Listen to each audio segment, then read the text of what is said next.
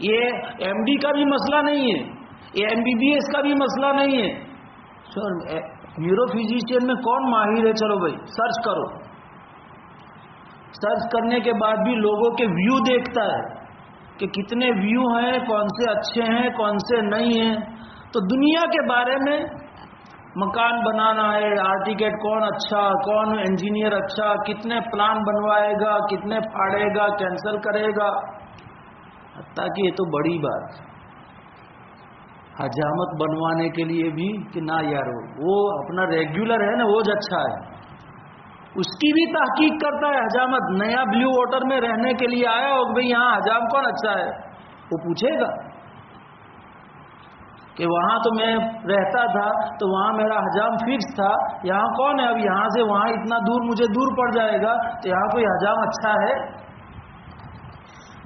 Tailor کے بارے میں، یعنی یہ معمولی چیزوں کے بارے میں بھی انسان تحقیق کرتا ہے اور بڑے غور و فکر سے کام لیتا ہے. دین کے بارے میں جہاں کسی کو 2 لفظ بولتے آ گئے اور لچھے دار تقریر کرنے، اس کو مسئلے مسائل پوچھنا شروع کر دیے اور کہا کہ میں نے پوچھ کر کے عمل کیا ہے. یہ سماعون للکذب سمجھا رہا ہوں کہ بس انہوں نے بتایا. اندھی تقلید کا حکم ہے، ماننے کا. فَاسْأَلُوا أَهْلَ الذِّكْرِ إِن كُنتُمْ لَا تَعْلَمُونَ. لیکن وہ کہ اہل ذکر میں سے بھی ہے کہ نہیں، کسی مدرسے کی سند ہے واقعتاً. دیکھو میں سچ، علماء حضرات ہیں برا نہ لگائے، مجھے سمجھانا ہے کہ صرف فارغ ہونے کے بعد بھی کام نہیں چلتا ہے. ہمارے استاد مفتی سعید صاحب پالنپوری نور اللہ مرقدہ کی ہم کو نصیحت تھی کہ پڑھنے کے بعد 10 سال تک وطن سے بہت دور پڑھائی ہو تو صلاحیت بننا شروع ہوگی. وطن سے دور 10 سال تک تو صلاحیت بننا شروع ہوگی. اس لیے جو ماہرین ہیں کہ جو اہل ذکر واقعتاً ان کا مطالعہ ہے، واقعتاً وہ اس میدان میں چل رہے ہیں اور اچھی طرح چل رہے ہیں، جنہوں نے اپنے باطن کو اہل باطن کے پاس رہ کر کے درست کروایا ہے کہ اب وہ نفسانیت کو مسائل دینیہ میں کسی طرح کا بھی دخل نہیں دیں گے. ایسے لوگوں سے پوچھو، یہ حکم ہے. فَاسْأَلُوا أَهْلَ الذِّكْرِ إِن كُنتُمْ لَا تَعْلَمُونَ میں اب ایرے گیرے نتھو گیرے سب سے تم پوچھنے لگو اور انہوں نے جو کہا لال کتاب کا حوالہ دے کر کے اس کو آگے کرنا شروع کیا اور ہم نے سن لیا اور مان لیا اور اس کو زندگیوں میں لے آئے. اسی لیے میں آپ کو سمجھاتے ہوئے کہہ رہا ہوں، بڑی جرأت کرتے ہوئے آج کہہ رہا ہوں میں آپ کو کہ امت کا اکثر طبقہ جو آج گمراہی میں ہے، اس کی وجہ یہی ہے کہ امت نے صحیح تحقیق نہیں کی ہے اور ان علماء سو نے ان کو گمراہ کیا. اس لیے صرف ان کا بھی قصور نہیں ہے، قصور ہم لوگوں کا بھی، امت کا بھی ہے کہ تحقیق کرنے کے بعد اب ان کی طرف رجوع. یہ ہے سماعون للکذب. ایک وصف یہ تھا اور چونکہ امت میں ہے اس لیے اللہ حفاظت فرمائے مغضوب علیہم کا مصداق بننے سے. دوسرا وصف ان کا، اور یہ بھی امت میں ہے، سماعون لقوم آخرین لم یأتوک. سمجھنے کی چیز ہے. یہودی کیا کرتے تھے؟ چونکہ توریت میں سختی تھی، آج بھی تعلیم میں آیا فَبِظُلْمٍ مِّنَ الَّذِينَ هَادُوا حَرَّمْنَا عَلَيْهِمْ طَيِّبَاتٍ کہ پاکیزہ چیزوں کو ہم نے ان پر حرام کر دیا ان کے ظلم کی وجہ سے. اور یہودیوں پر سخت احکام تھے. یہ ملت اسلامیہ اعتدال والی تھی، سہولتیں والی تھی. تو یہ لوگ کیا کرتے؟ ان کے یہاں کوئی جرم کرتا، اور یہ واقعہ ہوا اہل خیبر میں سے 2 شریف لوگوں نے، مرد اور عورت نے آپس میں زنا کیا. شریف خاندان کے تھے. تو وہاں پنچ بیٹھا، چودھری مکھیا سب، تھوڑا لفظ آگے نہیں بولتا ہوں اس لیے یہ سب بیٹھے اور انہوں نے کہا کہ بھئی محمد کے پاس بھیجو ان کو اگر وہ ہماری شریعت کے مطابق فیصلہ کرتے ہیں اور سناتے ہیں تو کوئی بہانہ بنا کر کے چلے آنا، وہ سزا نافذ نہ کروانا، اور اگر ہماری شریعت کے مقابلے میں کوئی آسان فیصلہ سناتے ہیں تو جاری کروا دینا۔ تو خود نہیں آئے، دوسروں کو بھیجا، کیوں خود نہیں آئے؟ ایگو، کہ ہم اہل کتاب، ہم توریت کے حافظ اور توریت کے لہذا ہم کیسے جائیں محمد کے پاس پوچھنے؟ یہ بھی نہ ہونا چاہیے۔ الحکمت ضالۃ المؤمن حیث وجدها فهو احق بها۔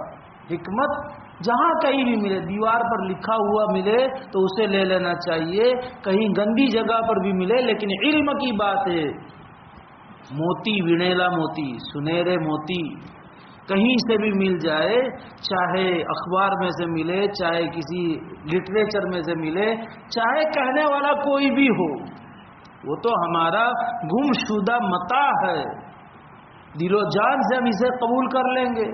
تو پوچھنے میں کوئی بڑپن نہیں ہے کہ بھئی مجھے نہیں آتا، پوچھنے چلا جاؤ، چھوٹے کے پاس بھی کیا حرج ہے اس میں؟ تو یہ لوگ آئے نہیں، ان کو بھیجا، آپ صلی اللہ علیہ وسلم کے پاس آئے اور آپ نے وہی حکم جاری فرمایا جو توریت میں تھا، تو بہانہ بنا کر نکل گئے۔ یہ ان کا وصف تھا، ہمارا بھی یہی حال ہے۔ تعجب ہوگا، سمجھاؤں گا تو 1 منٹ لے کر کے پھر آئندہ اس کو۔ فتویٰ دارالعلوم چھاپی میں بھی بھیجیں گے، دارالعلوم کاکوسی میں بھی بھیجیں گے، الفضل میں بھی بھیجیں گے، پیر محمد شاہ میں بھی بھیجیں گے، اور جامعہ تعلیم الدین ڈابیل میں بھی بھیجیں گے، اور دیوبند سے بھی بھیجیں گے، دیوبند بھی بھیجیں گے، اور جہاں سے اپنی مرضی کا فتویٰ آئے گا اسے لے لیں گے۔ یہ وہی ہوا۔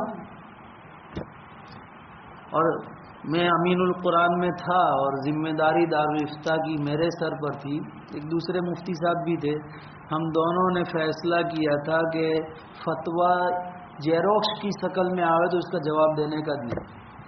جیروکس کا مطلب کہ یہ صرف اپنے یہاں نہیں پوچھا ہے، بہت ساری جگہوں پر پوچھا ہے، اس لیے اس کا جواب دینے کا نہیں۔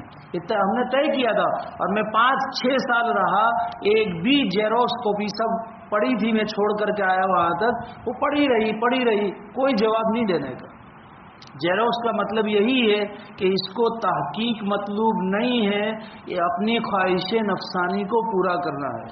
ورنہ جیسے فیملی ڈاکٹر ایک ہوتا ہے، اس کے پاس جا کر کے علاج کرواتا ہے، اپنا فیملی مفتی ہونا چاہیے، ایک مفتی جس کے اوپر ہمیں اعتماد ہو، جس کے دین پر، جس کے علم پر، جس کے تقوی اور طہارت اور پاکیزگی کے اوپر ہم ان سے رجوع کریں گے، وہاں سے جو آئے گا اسے اپنی زندگی میں اپنا لیں گے۔ دوسرے تیسرے کو پوچھنے کی نہ، وہ مفتی صاحب وہ ہوشیار ہے، ان کو زیادہ، تو پھر اس کے پاس جاؤ، یہاں بھیجنے کی کیا ضرورت ہے؟ تو یہ یہود کا وصف تھا، وہ وصف ہمارے اندر بھی موجود ہے۔ مزید انشاءاللہ آئندہ چلیں گے۔ اللہ تبارک تعالی مغضوب علیہم بننے سے ہماری پوری حفاظت فرمائے، امت کی بھی حفاظت فرمائے، ہماری نسلوں کی بھی حفاظت فرمائے۔ بسم اللہ الرحمن الرحیم۔ اللہم انت السلام ومنک السلام تبارک یا ذا الجلال والاکرام۔ اللهم صل على سيدنا ومولانا محمد وبارك وسلم۔ سبحان الله وبحمده، سبحانك اللهم وبحمدك، نشهد أن لا إله إلا أنت، نستغفرك ونتوب إليك۔ اللهم اغفر لنا ولوالدينا ولأساتذتنا ولمشايخنا ولأزواجنا ولذرياتنا ولإخواننا ولأخواتنا ولأقاربنا ولأحبابنا ولطلبتنا ولمن حق علينا ولمن أحسن إلينا ولمن أوصانا بالدعاء ولسائر المؤمنين والمؤمنات والمسلمين والمسلمات۔ اللهم صل على سيدنا ومولانا محمد وبارك وبارک وسلم۔ اے اللہ محض اپنے فضل و کرم سے ہم سب کے سب گناہوں کو معاف فرما۔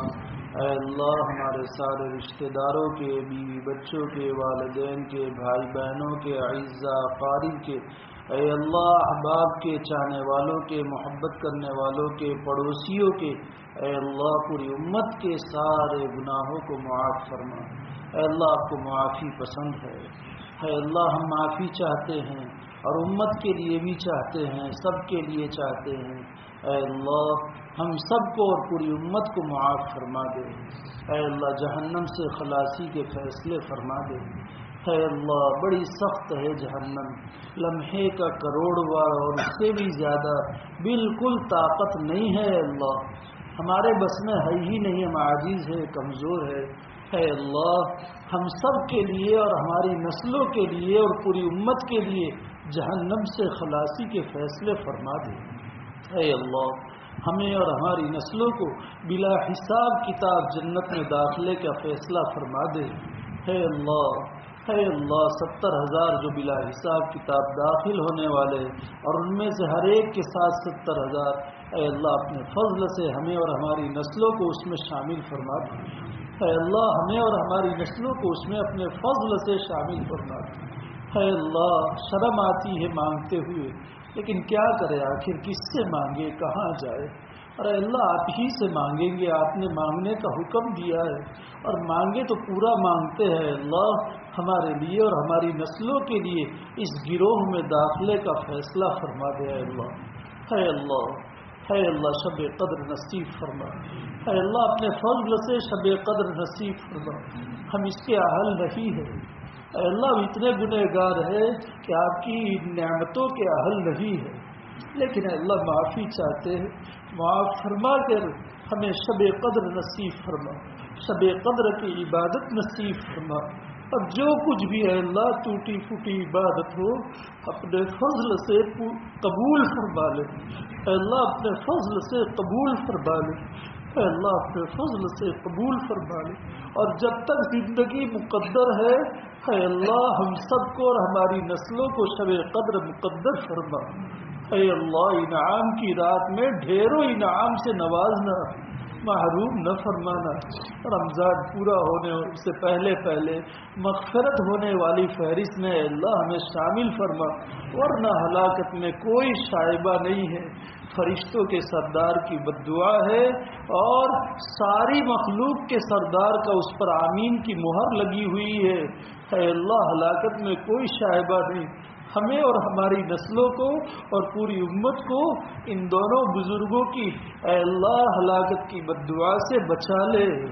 اے اللہ بچا لے۔ اے اللہ ہمارا کام بچ جائے گا، آپ کا کچھ بگڑنے والا نہیں ہے۔ اللہ پوری امت کے لیے فیصلہ فرما لے کہ رمضان پورا ہونے سے پہلے مغفرت ہو جائے۔ اے اللہ مغفرت کا فیصلہ فرما دے۔ اے اللہ قرآن فہمی نصیب فرما۔ اے اللہ منعم علیہم ہمیں داخل، منعم علیہم کا راستہ بتا، منعم علیہم میں شامل فرما۔ اے اللہ مغضوب علیہم اور ضالین کے راستے سے ہماری حفاظت فرما، مغضوب علیہم اور ضالین بننے سے ہماری حفاظت فرما۔ اے اللہ نسلوں کی حفاظت فرما۔ اے اللہ اپنی شایان شان دینے کا فیصلہ فرما۔ پورے مجمع کے دل میں جو کچھ ارمان ہیں اے اللہ، تمنائیں ہیں، جائز حاجات ہیں، اے اللہ سب کو پورا فرما۔ پورے مجمع کو قبول فرما، مجمع کی نسلوں کو قبول فرما، ضائع ہونے سے حفاظت فرما، صلاحیت ضائع ہونے سے حفاظت فرما، اے اللہ زندگیاں ضائع ہونے سے حفاظت فرما، نسلوں کے ضائع ہونے سے حفاظت فرما۔ اے اللہ نبی اکرم صلی اللہ علیہ وسلم نے جن خیر کو مانگا وہ سب ہم سب کو، ہم سب کے سب متعلقین کو، ہماری قیامت تک کی نسلوں کو اور عالم کے مسلمانوں کو نصیب فرما۔ اے اللہ نبی اکرم صلی اللہ علیہ وسلم نے جن چیزوں سے حفاظت چاہی ان تمام سے ہم سب کی، ہم سب کے سب متعلقین کی، ہماری قیامت تک کی نسلوں کی اور عالم کے مسلمانوں کی پوری حفاظت فرما۔ اے اللہ محض اپنے فضل و کرم سے نبی اکرم صلی اللہ علیہ وسلم کے وسیلے سے ہمارے مشائخ کی برکت سے رمضان اور قرآن کی برکت سے ہم سب کی سب دعاؤں کو قبول فرما آمین ربنا تقبل منا انك انت السميع العليم وتب علينا انك انت التواب الرحيم جزا الله عنا محمدا صلى الله عليه وسلم ما هو اهله سبحان ربك رب العزة عما يصفون وسلام على المرسلين والحمد لله رب العالمين برحمتك آدھے گھنٹے سے تھوڑا زیادہ میں لیتا ہوں جان بوجھ کر آخری اشرا ہے مبارک راتیں ہیں وقت کام میں آ جائے دعائیں بھی تھوڑی جان بوجھ کر لمبی کراتا ہوں کہ اللہ قبول کر لے اس لیے آپ لوگوں سے کہ وقت تو آدھا گھنٹہ ہے اس لیے تفسیر تو آدھے گھنٹے پر پوری بند کر دیتا ہوں درس قرآن لیکن تھوڑا دعا میں زیادہ وقت انہی نیتوں کی وجہ سے لیتا ہوں اللہ معاف فرما